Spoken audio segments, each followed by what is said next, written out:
Noakhali medical college হাসপাতালের gynae বিভাগের ডাক্তারের অবহেলায় নবজাতক শিশুর মৃত্যুর অভিযোগে নোয়াখালী জজ কোর্টে মামলা দায়ের করেছেন নবজাতকের পিতা অ্যাডভোকেট আবির।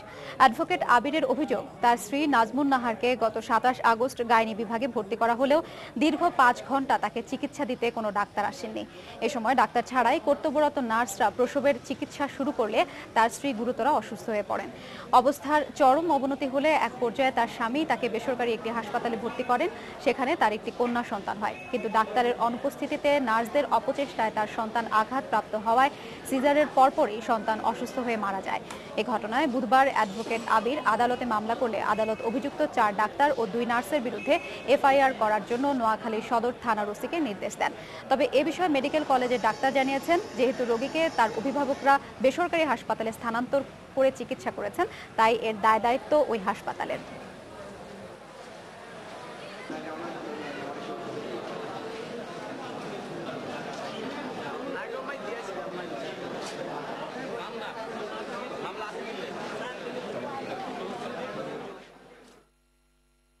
আমার স্ত্রীর প্রসব বেদনা হলে আমি নোয়াখালী জেনারেল হাসপাতালে নিয়ে যাই এবং কর্তব্যরত ডাক্তারদের অবহেলা এবং নার্সদের অপচিকিৎসার কারণে আমার নবজাতক শিশুর মৃত্যু ঘটে। আমি সিজার করব, তো সিজার কিন্তু ওনার কথা হচ্ছে উনি সিজার করবে কিন্তু বাইরে নিয়ে করবে।